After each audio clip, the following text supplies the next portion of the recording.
पूरे करबला के वाक़े में किसी जगह भी इमाम हुसैन ने किसी एक मकाम पे भी यजीदियों से कोई मुतालबा नहीं किया, कोई बात नहीं मनवाई, का जो तुम्हारी मर्जी। एक बात सिर्फ की, एक गुजारिश। तब जब 9 मुहर्रम को अमर बिन साद ने, शिमर ने, इन सब ने कहा ना कि अब बात खत्म हो गई, या बैत करो या जंग करो, तो इमाम हुसैन ने फरमाया मुझे एक रात की मोहलत दो। अली के बेटे मोहलत मांग सकते हैं? मोहलत मांगते थे वो? इमाम हुसैन ने फरमाया मुझे मोहलत दे, एक रात रह गई है, मैं राज राज के सजदे करना चाहता हूँ। सजदों के लिए मोहलत मांगी, सजदों के लिए। तवज्जो है मेरी बात पर?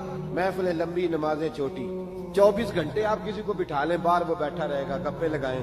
नमाज का टाइम होगा तो पता नहीं क्या हो जाता है, लोगों दौड़ गए, ओहो नमाज पढ़नी पड़ जाएगी। ऐसे लगता जैसे कोई बहुत मुश्किल मरहला आन पड़ा। भाई करबला वालों का तो पैगाम ही नमाज है, उनका तो तरीका ही नमाज है।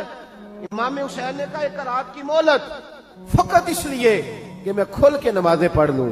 बड़ी बातें थी ना, बड़ी बातें। सजदा ज़ैनब से दुख सुख कर सकते थे सारी रात। इमाम ज़ैनुल आबिदीन को बड़ी बातें बता सकते थे, बड़ा कुछ हो सकता था। लेकिन इमाम ज़ैनुल आबिदीन कहते हैं सारी रात हुसैन इब्ने अली ने सर सजदे से नहीं उठाया। चल तू इस तरह कर, इमाम हुसैन तो सारी जिंदगी सारी रात पढ़ते रहे ना, तू चल एक रात की इबादत कर, एक रात सारी जा। नहीं ना तुसी हाँ की थी, एक रात कही है मैंने। बड़ा मुश्किल है हमारे। और फिर किसी ने हमें कान में बता दिया कि तुसी निस्बत आले हो, तुसी बख्शे हो।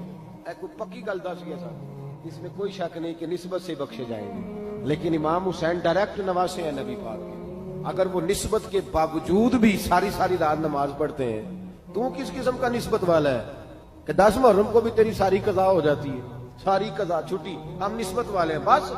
निस्बत का ये मेयार होता है? निस्बत का मेयार ये होता है कि जो महबूब ने किया वो हमने करके छोड़ना है।